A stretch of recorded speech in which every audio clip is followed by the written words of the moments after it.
Hello and welcome to this week's episode of Uncorked with Funny Wine Girl. This is Funny Wine Girl, aka Janine Luby, and we're finishing up March, which March was, of course, National Women's History Month, and we had International Women's Day on March 8th. But as I like to say, and you're probably sick of hearing me say it if you listen on a regular basis, that I like to feature women every week and women's stories, things that will help to inform you, inspire you, and maybe we get some chuckles from time to time, entertain you. Of course, if anyone who knows me knows that I'm a big believer in the importance of laughter and humor to help us heal, to help us get through life, and just to be well.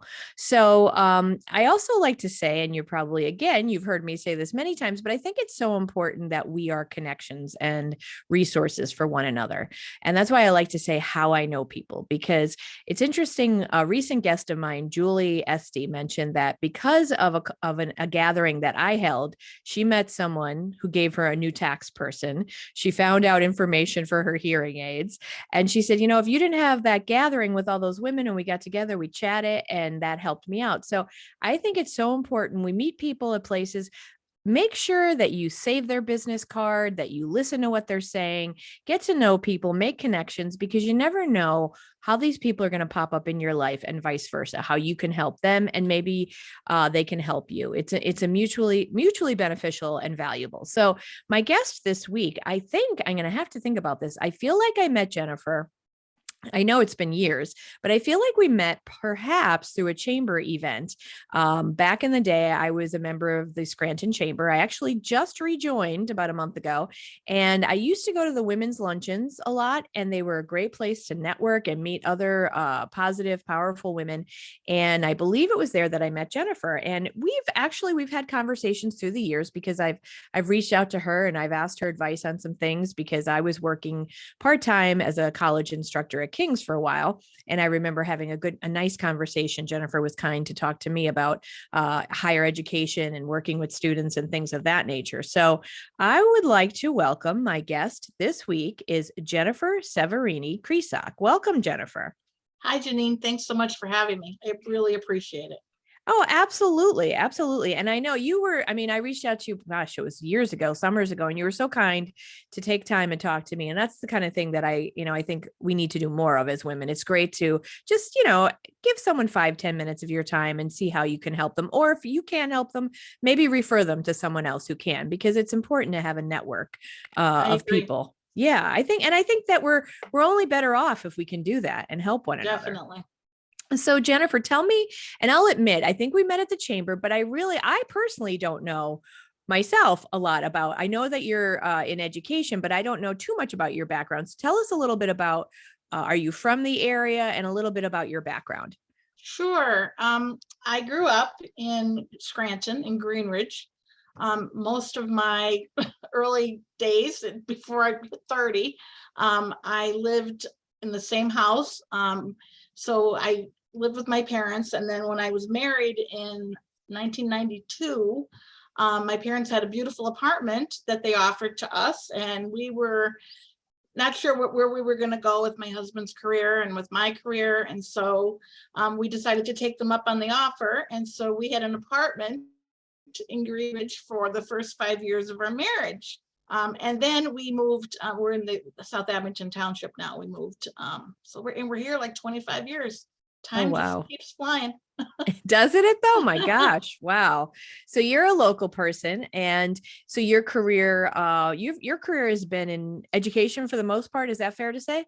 Yes, I have my bachelor's and my master's degrees from Marywood University, and both are in education. Well, my undergrad is psychology. My master's is in secondary school counselor education. So I was a school counselor in 2 local school districts, and then decided back in 2011 that I would branch out and start my own business. And after lots of planning and just thinking about what I wanted to do, I decided to form an EPA Career and College Counseling Associates, because I felt like students in school, while I was a counselor, I was responsible probably for, I don't know, 150 students maybe on my caseload.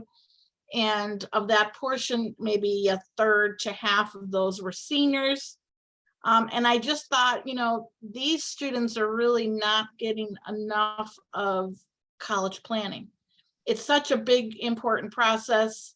It's probably the biggest expense besides purchase of a house.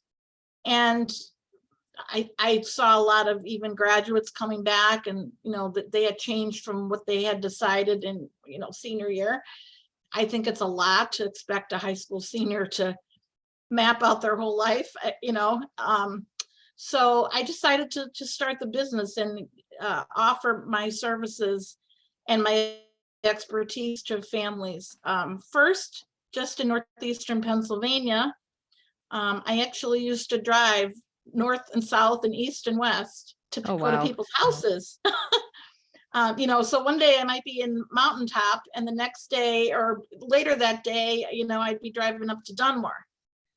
And it just got to be exhausting, I to bet. say the least. So at one point, and it's a wonderful story, but I'll just say that I did find a wonderful office less than a mile from my home. Oh, great. Great. And So, now I imagine Zoom is also super helpful that you can reach people pretty much anywhere you want to. well, it's expanded. The business has expanded beyond northeastern Pennsylvania. Especially during the pandemic, there were friends of friends who had friends, in other parts of the United States, typically East Coast, but I've had some students also on the West Coast, and Zoom is the way to go. And then, those people tell people, and those people tell people, and before you know it, I have several students now up and down the East Coast, not just in the local northeastern Pennsylvania area. Oh, that's great. It's like that old commercial from the 70s, and they'll tell two friends and so on and so Exactly. on. And don't we all want that for our businesses, right?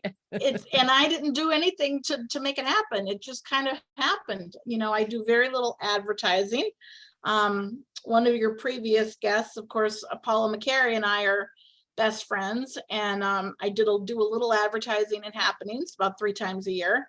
But other than that, it's all word of mouth. And it's Yeah. just grown and grown and grown. Well, you did do, I'll bet one really important thing, Jennifer, you've provided good service, right? You made a connection with clients that they wanted to recommend you. Obviously, you were doing a good job. So I mean, word of mouth, when they're spreading the word, they are happy then with your services. And Yes. I think what you do, and I think we had this conversation a few years ago when I only taught part-time at King's, and I did it for 7 years, and I didn't come from academia, and that's not what my background was in. But it was challenging. I didn't expect what I got. Like, a lot of the students had trouble writing. Their writing skills were not the best. And a lot of them, their maturity level wasn't there. So college, it's tricky. I mean, what you said, to expect high school kids to map out their life, that is a lot. So having someone to guide them, I think, is so important. And so could you talk to us a little bit about that process? Like what it is that you do? Because nowadays, especially, I mean, college is so expensive, and it is hard to know what you want to do with your future and what kind of skills you have, and what kind of career you could end up with. But it's important to talk about. So how do you help your clients? Sure. Well, I have, after starting and doing a little, I guess, experimenting with the first few clients, they didn't know that, so that's good. Trying to figure out, what's the plan and how do we go about. So everybody's different, but you still have to have a plan, and if something doesn't work for one, it could work for somebody else. But first of all, I make myself available to students and their families 24/7. That's the first thing. So we do have hours and direct time when we spend together when we're doing certain tasks related to the process. But I also make myself a resource to them 24/7. So if they're working on something, an assignment for me, they're working on something, they can call, text, or email me. I don't sleep at night. So I answered somebody at 3 o'clock in the morning the other day. Oh, And they were boy. like, wow, what is wrong with you? But anyway, the standard kind of the way we do things. I always like to have the students do a career assessment, and it's not the everyday run-of-the-mill career assessment, but just to kind of see what comes out of that. And there are other good pieces of information that come out of that.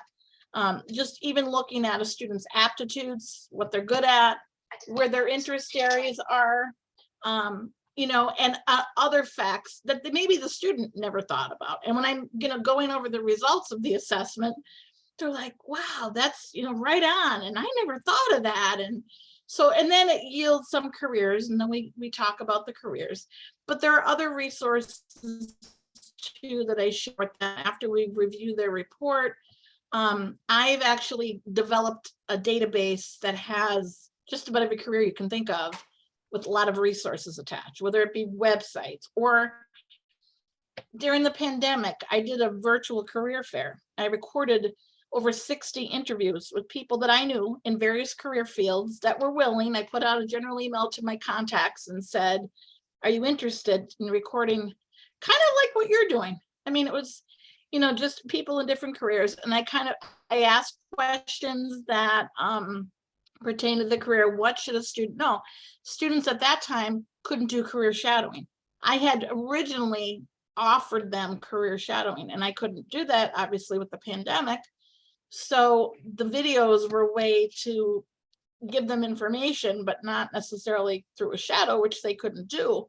But those videos have actually been a good resource, even now that not everybody's allowing shadowing again, but just to kind of have a resource. And I've connected some of those students with these people also to ask more questions and, to kind of serve maybe as another little mentor to answer any questions that the student may have. And again, they may change and not even choose that as a major when, push comes to shove, or they may change when they get to college. But I just feel like college is so expensive that it's really important to at least have a path. Start your exploration, if nothing else, and get an idea. If you go in undecided, that's fine. But have something to start with and say, I may like to try that, and go for it. I never say never to anybody, because I believe anything is possible. If someone really wants something, he or she will do what is needed to make the dream come true. There's always a way. There's always, there's more than one way to go about something. Maybe there's, community college and then a 4-year college or whatever. There's always a way. Yeah. I love what you did with the recordings of professionals for them. How valuable is that? Wow, that's amazing for them to hear from someone in the field and to hear like what's required, even some of the job tasks and things. I think that's a great resource that you're offering. That's amazing. Very candid, wonderful people. And you know what? Strangely enough, they came from all over the country too, because again, somebody had a friend who said, oh, my friend would love to do that, and they love what they do. And it just kept going.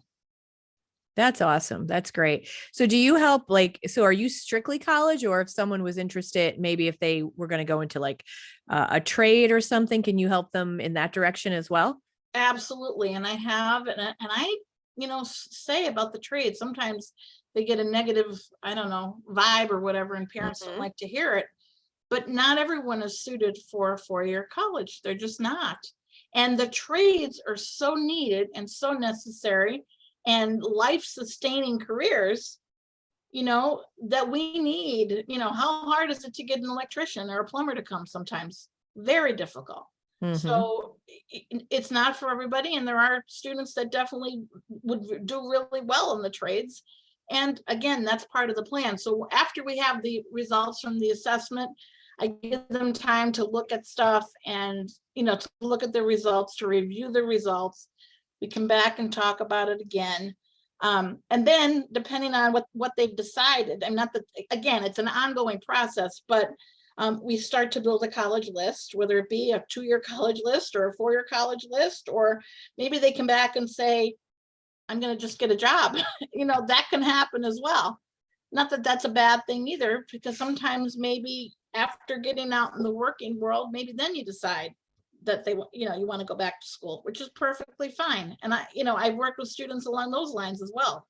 I have a young lady that I'm working with right now that really had no idea, started a couple paths, got a job, decided she didn't want to do anything with college anymore. But now, after about a year, the job's not so easy anymore, and probably not, not making the money that she would like to make. So now she's coming and we're talking about a plan for college. So we develop a list. I have them work on a high school resume, put in all of the stuff that they've done in high school, academic, community service, their clubs, anything and everything that they've done to make them stand out. We do that. We work on the essays. The essays are big, of course. The whole application process, financial aid and scholarships, looking at final offers when they come in, and pretty much everything in between. I mean, that's just a very general sketch of everything, but there's a lot, at each step, and it just depends what's needed, and we just go from there. That sounds great. That's very helpful. And to your point about the trades, and I mean, again, everyone is different, but I know Johnson College is doing a great job. And I mean, Amazing. my gosh, I would love to be, to be honest, I shouldn't say I would love to, but like there are many days when I'm like, I wish I was an electrician or plumber. I mean, they're definitely in need. That's a job that, I mean, those types of jobs are needed, like you said, and they pay well. I mean, you work hard, of course, but they pay well. And that's for certain people, that are interested in those types of fields, they should go for it. I mean, that's wonderful because, sometimes I know, speaking for myself, I have a journalism degree, but sometimes you end up and you get a degree and you don't necessarily always use it, or you That's true as shift. well.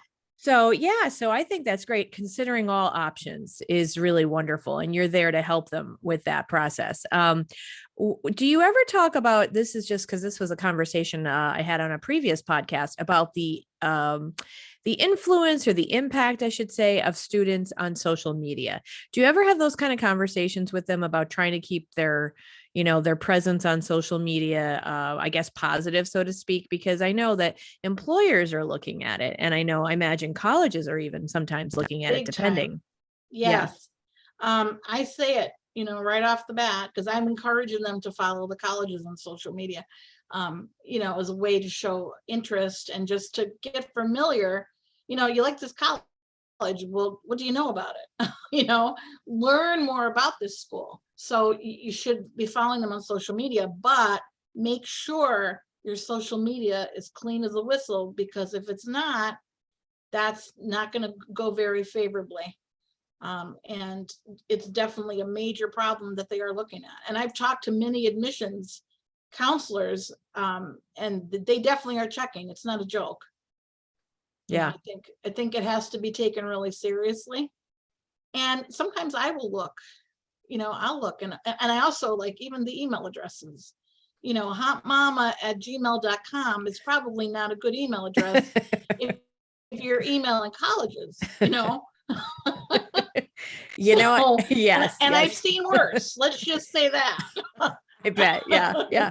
Now, you bring up a really important point, though, because I do think back to my time when I was teaching, and even like something like that they might not consider, but that reflects on them. So you want it to be professional, but even how they speak in their emails. I mean, I would sometimes get a hey, you're addressing your professor as hey, or nothing, no address, just an attachment. So I think those skills are so valuable, and that you're raising them with the students to remind them that they need to learn to communicate properly and professionally, and getting started the earlier, the better. I think that's great.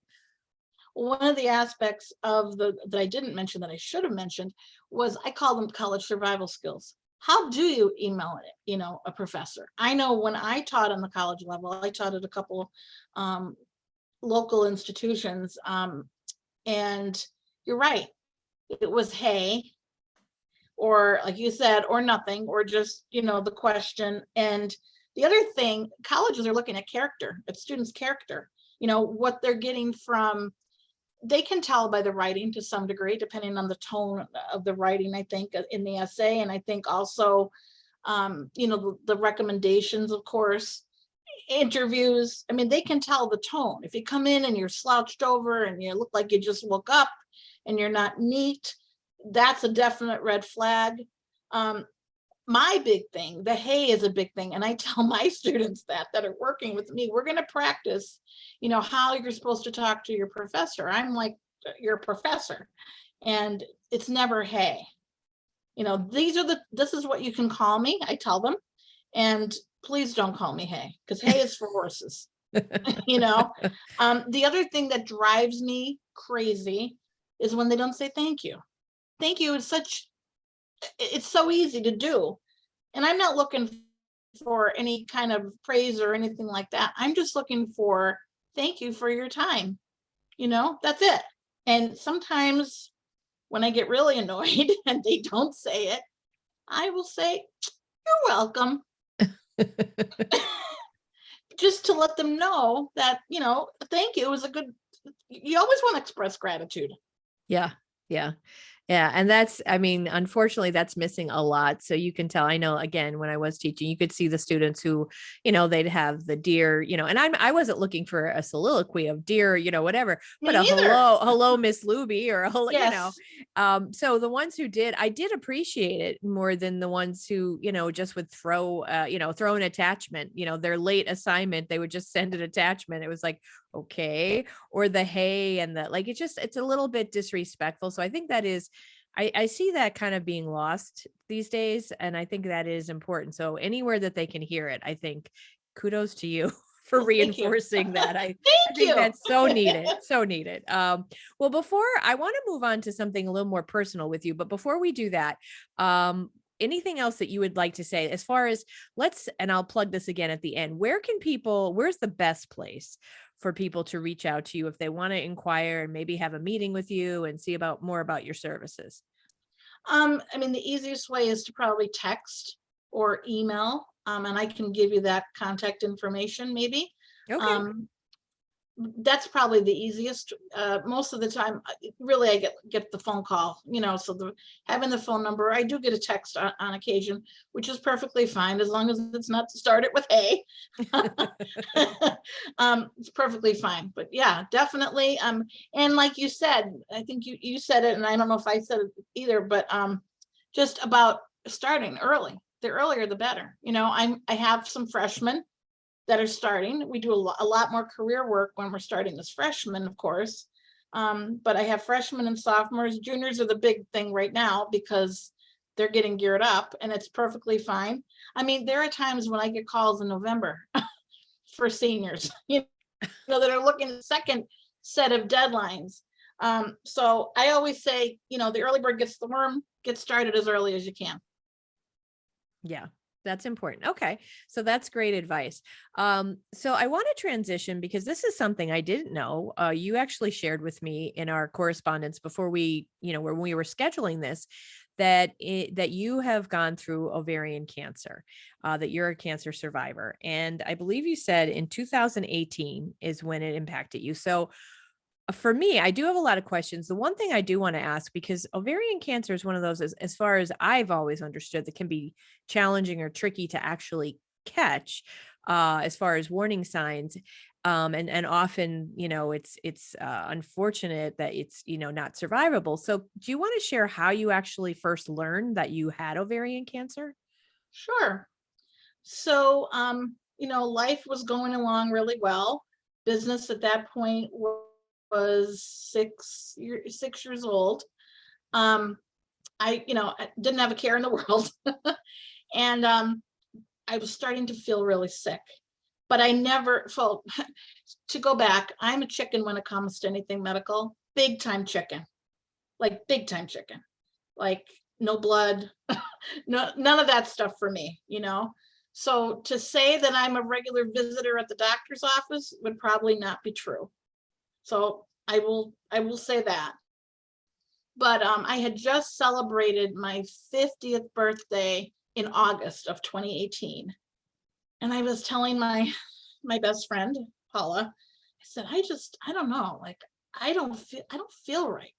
And we were like back and forth, and we're both, of course, in that area of age. And we're just like, maybe this is what 50 is like, you know.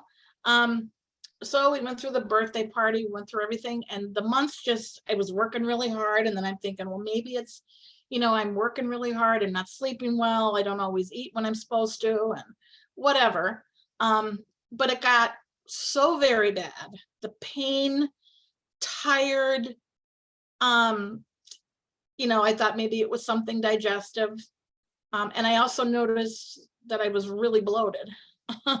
So I still let it go, and I was being really stubborn. And my family was saying to me, if you're not feeling, because every day it would be the same thing, couldn't eat, started to not be able to eat at all, Hmm. coughing up, food up, and just serious digestive issues. But I just kept saying, oh, I'm whatever, maybe it's a little stomach bug, or I didn't never would have ever thought. So Christmas Eve comes around 2018, and we were getting ready for dinner. Of course, I always make the family dinner. So we're getting ready for dinner, and I'm on the couch, and I never felt worse. Like, I thought death was like upon me. I really did. So finally, I still didn't want to go. I'm like, no, I have to cook dinner. I have to make my cranberries. And my husband's like, he just waves his hands because he knows how I am. But my sister had a friend who was a nurse. She had the nurse call me and say, Jennifer, you better go. Maybe it's just your gallbladder, or maybe, they'll be able to help you and you'll be out. And even if you do need your gallbladder out, you'll be fine, or whatever. So we went to the ER at one of the local hospitals and had all kinds of tests done. And again, I was expecting them to come back and tell me it was my gallbladder, and then I would have to get my gallbladder out. So when the doctor came back in, he looked very forlorn, and he said, I'm very sorry, but you have lesions and you have a mass.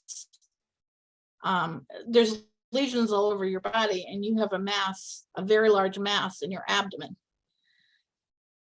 So I looked at my husband, and he looked at me, and I'm like, are you sure? Are you sure you're talking to the right person? And he said a few more things, which I don't even know what he said. And he said, and you have to be admitted, and we're going to figure this out. So I call my sister, I call my best friend, Paula, again. Everybody comes to the hospital. I'm there on Christmas Eve, which I love Christmas, and it's my favorite holiday. And to think that I got that diagnosis on Christmas Eve, I couldn't handle it. I was so upset and beyond scared. I never have been so scared in my life. And so days went on. They kept doing all kinds of tests. Finally, it's Christmas, so there's no doctors around. Finally, there was a specialist that did come into the room, and really didn't even look at me. He kind of just said, okay, yeah, well, call me when, you're going to get out. We'll get you out of here today, and call me to set up an appointment, and we can set up surgery. He said, but I'm so busy, I don't think I can do it till February. Oh my goodness. So we go home, and again, my sister's at work. My sister, who, growing up, she was always, she was the one that was very assertive and very just, whatever. I was like the quiet, meek one, but she did whatever to get herself out there, and she has a lot of friends. And so she had someone that she worked with that knew of another doctor out of this area. I ended up, that other woman that she knew got me an appointment. I was out of the hospital that Tuesday after Christmas. She got me an appointment that Thursday down at St. Luke's Hospital in Allentown. So, and again, I knew I had to have surgery, but I just still was not dealing very well with the reality of it at all. Just really bad. And a lot of people, I have a very strong faith, and a lot of people were praying for me. And so we go to the doctor in Allentown. So in the back of my mind, I'm thinking, we're in Allentown and it's Christmas. We're in Bethlehem. We're in Bethlehem and it's Christmas. I really believe that God has something to do with this, because we're in the Christmas city. God's trying to tell us something here. So we go to the doctor, and he says, this is very bad. And I said to him, well, what will happen if we wait, or if I don't do it? Because I was still not believing that it was really cancer. And he said, oh, you'll die. He said, we have to do this tomorrow. Mm. So next thing you know, I'm getting the test done for surgery. We had to come back home because we have a dog. And so we had to make sure my doggie was taken care of. My mother and my sister and my aunt and my niece watched the dog. And we go back down there so that we would be closer to the hospital. And then I went into surgery, and he had told us that when we went for the consultation, that if he wasn't able to remove the whole tumor, that they would have to just, close me up, and I would have to have chemo and to reduce the size of the tumor, because he wasn't sure. They didn't know the stage, they didn't know anything. Well, we have the surgery. I'm as sick as just so sick from the anesthesia. Like, they must have given me enough for I don't know, like maybe a cow. I don't know, because I just got violently sick for 3 days. Like, I would open my mouth and I couldn't eat. So anyway, he comes back in the next day to talk about the surgery, and he said, and just a little funny thing about it was, when I came out of surgery, they're standing there. I was waking up. They were calling my name, and I'm waking up. And first thing I'm saying is, am I okay? Am I okay? And nobody was answering me. So the doctor was standing at the end of the gurney, kind of, and I'm coming out of surgery. I kicked him. Like, in other words, look at me, and I said to him, am I okay? He said, oh, we'll talk about this tomorrow. So I thought, well, he doesn't want to tell me that I'm okay. And then I just got more hysterical, and I'm sobbing, and it just was, anyway. So the next day he comes into the room, and he said, it was a very serious operation. It was a very rare tumor, something they had never seen. They weren't sure if it had originated in my colon or not, because everything is so connected. Yeah. That they weren't sure. So I would have to have more tests. Well, I'm there in the hospital, violently sick for 3 days. I get out on New Year's Day, come home, set up appointments, follow-up appointments. I had to have a urologist, because it ended up that they found that I had an abnormal kidney. My kidney is malrotated and in a different location. Oh my goodness. In my Wow. pelvis. It's in my pelvis, which is weird. Huh. So I had to have a stent. They damaged a ureter, so I had a catheter. I would have a catheter for almost a month, which was not a pleasant experience. So all that happened in January. I had to go for the follow-up in January. They still were not staging it. They wanted to know if I had colon cancer. They still were checking that. So I had a colonoscopy early in February. And finally, the doctor who did the colonoscopy, when I came out, because again, I'm coming out going, am I okay? Am I okay? Am I okay? And he said, you are okay. There's no cancer in your colon. So that was like a big breath of relief. And then when we're on the way back, because we were commuting back and forth to Allentown and Bethlehem and Easton and everywhere down there to stay with St. Luke's, the doctor called me. My doctor called me and said, that's wonderful. He said, I'm going to bring your case to the tumor review board at the end of this week. He said, in the meantime, we want you to have an endoscopy. They forgot about that when I had the colonoscopy. So they said, you can do that in Scranton. So I said, okay, we'll do that in Scranton. And then I had the endoscopy and everything was fine there. Had the tumor review board. So that was like that Friday of that week, February 8th. He called me and he said, your tumor is staged at 1A. Now, it was a 22-pound tumor. Oh my gosh. 22 wow. pounds, he said, but it's staged at 1A. It didn't spread, not in the lymph nodes, nothing. So we're like, thank God, finally, because up to that point, I thought I was going to die. Even after, like, I told my husband at one point, I said, you know what, just put me in hospice.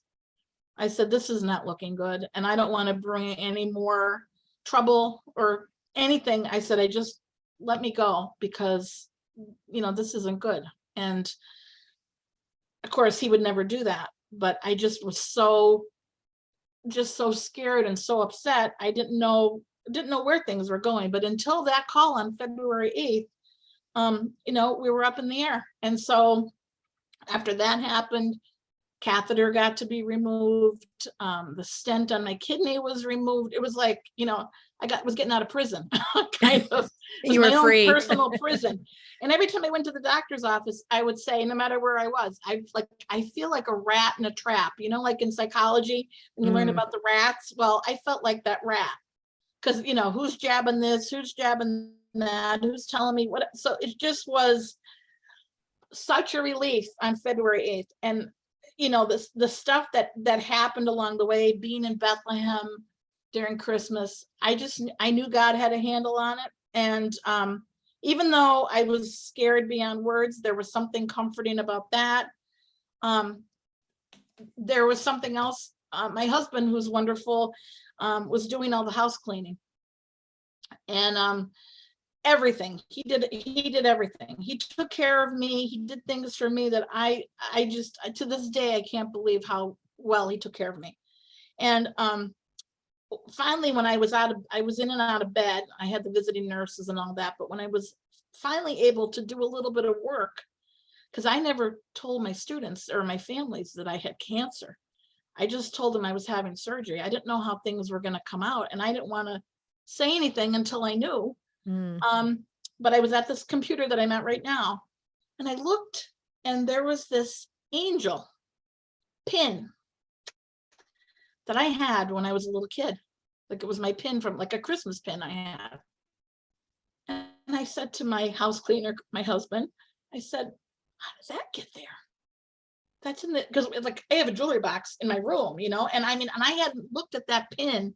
I have all my old stuff, like tucked under in a different drawer. How did that get there? And so he said, I don't know, I found it on the floor in here. I said, well, that's like, I had that when I was like maybe 10 years old, and I never touched it. How did it get in here? I do believe in angels, and I believe that God put that there to let us know that the angels were watching us that whole time. Wow. I seriously believe that. And that's a beautiful sign, beautiful symbol. Yeah.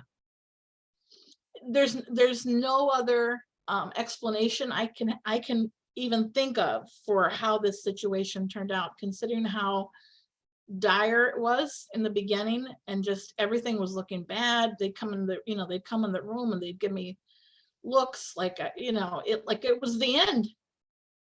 And then, and the power of prayer.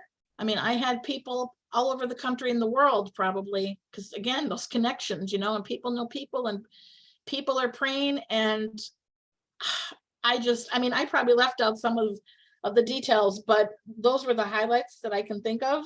And I guess the other part of it is the blessings that came out of that experience.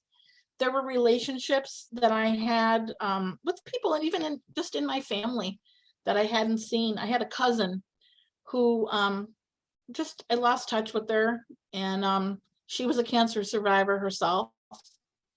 And when my mother told her what was going on with me, she said, well, I'm going to call her. And we would talk, and I would cry to her, and she comforted me throughout the whole thing, and would give me advice about, she didn't have ovarian, but she had another bad form, and she would just comfort me about everything, and just, don't be afraid and whatever. So it ended up, she passed away from cancer. Her cancer came back, and she passed away about a year ago. Oh, which I'm is, sorry. but I'm so glad, thank you, I'm just so glad that I was able to re-establish that relationship with her. And just other like amazing things, like, somebody met somebody through knowing me. Somebody in the hospital that I had known many years ago made a connection with a friend of mine now, that wouldn't have happened. Like someone made a friendship because I was in the hospital, and because I saw that person and said, oh, I have this friend, and you should say hello to her. And they got to be friends too. And my marriage, marriage is stressful. we made more time to spend with each other. I mean, we had some very hard conversations throughout the course of my illness, and just dealing with the stress and how important it is to always, say I love you before you go to bed, and always appreciate everything that the other person is doing always. And if we, again, that thank you thing, to just be appreciative and gracious. And I don't know, it changed my life in so many positive ways. I didn't plan on looking at the blessings when it happened. I was too upset. I couldn't even speak for most of it because I was so upset and just scared. The doctor would would talk to my husband. He would never talk to me because I just cried the whole time. I Mm, looked straight ahead and just with a blank look, like I just couldn't believe that this was happening. But when I took the time to think about what happened and how my life was forever blessed, I believe everything happens for a reason, and I'm a different person now because of that. I'm getting wow. teary-eyed. Aw. Thank you so much for sharing that though. No, I can't. It's beautiful that you're finding the blessings in it. I mean, obviously you didn't, like you said, you didn't plan it, you didn't ask for it, but you're seeing the blessings and how you're connecting with other people and, connecting and changing your own life.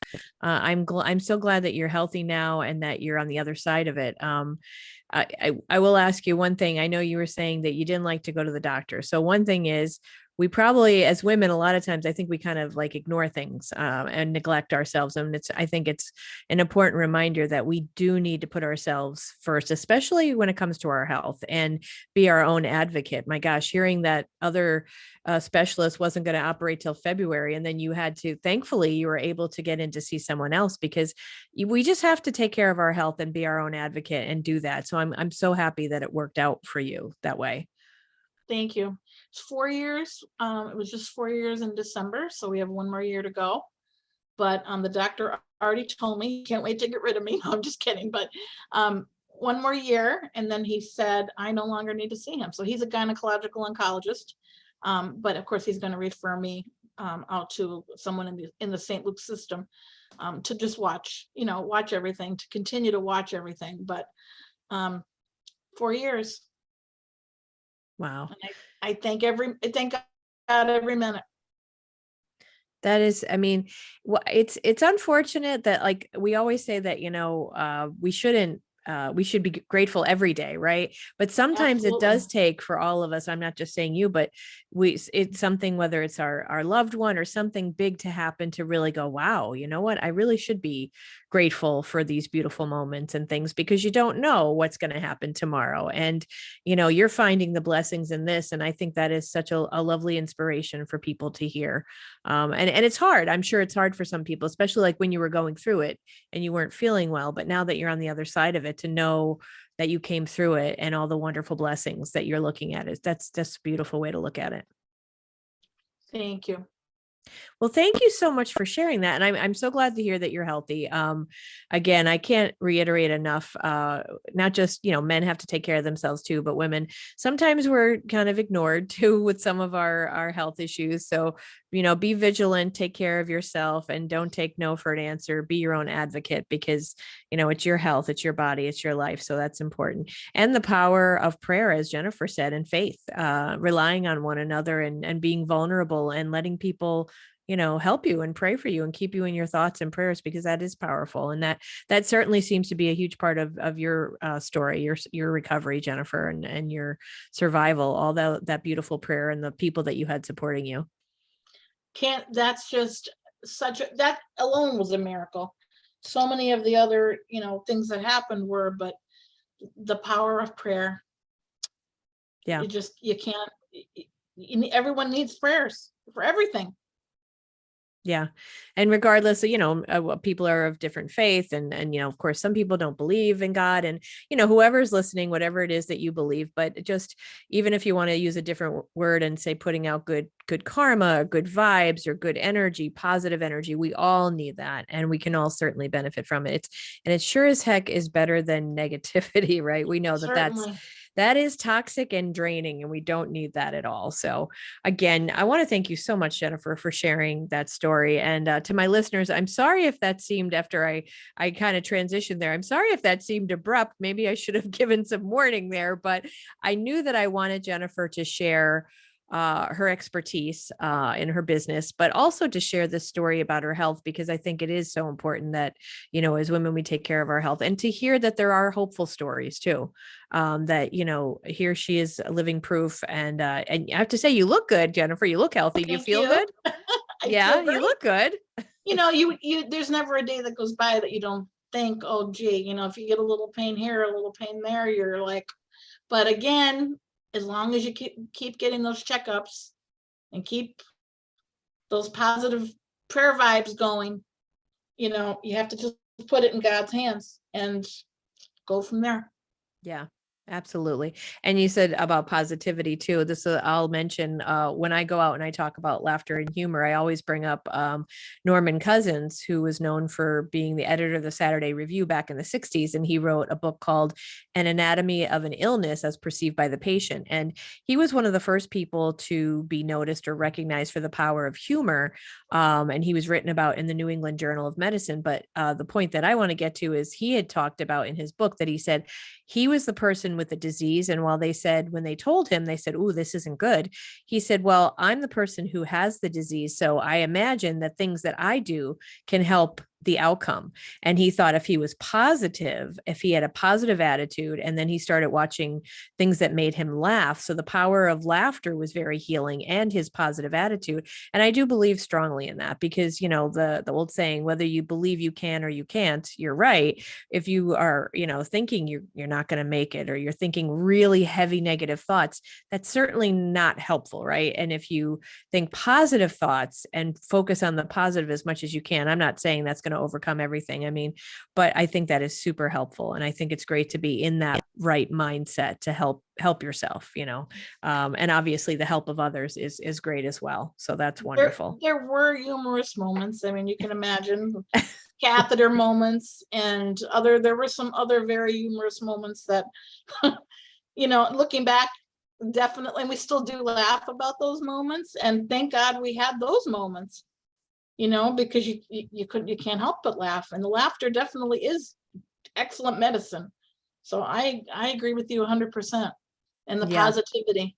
Yeah, it's definitely, those are resources that I feel like we don't really talk about enough, but they certainly can help us, and they're certainly there. Why not use them, right? And I can Absolutely. imagine sometimes in life, especially during the tricky parts when they seem really heavy, you might not notice the humor right away, but like you said, now you have those memories where things can become, with a little bit of time and distance, they can seem humorous, and now you have that to bond you guys together, which is also important. You have that you share, which is very special. Mm-hmm. Yeah. Well, any closing words about, and again, I do want to say to my listeners, I didn't mean for such a shift there, but I just think it was important to share that. And I'm so glad that Jennifer's now healthy and able to be doing the great business and the great work she is doing, which is to help prepare young people for their futures. Any closing words? I will definitely put in the notes. I will put your phone number for people to reach out. And remember, it's never too early to start. You know, think freshman. Don't wait till to junior or senior year to reach out to Jennifer for her guidance. Anything else that you'd like to say in closing? I mean, if anybody is going through something like the ovarian cancer and you need an ear, I'm also here, because I think it's important, like you said, to support each other.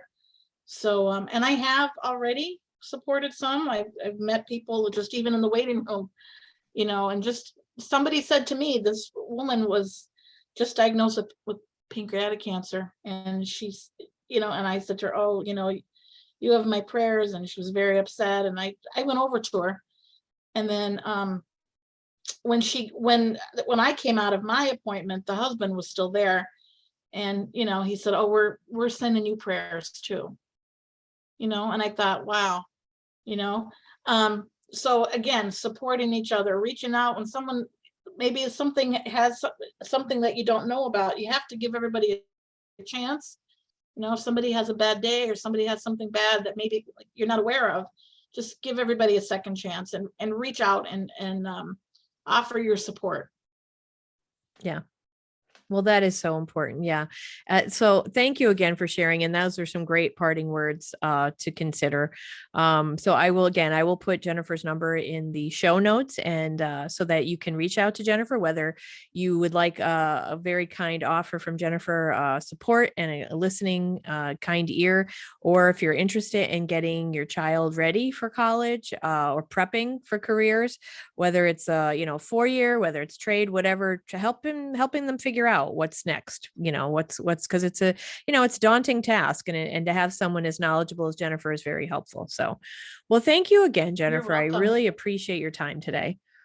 And to my listeners, we're finishing up March and we'll be going to April. Very exciting things. April is National Humor Month, and May is Mental Health Awareness Month. I'm super excited to share some of the projects I've got going on with NAMI, the National Alliance on Mental Illness.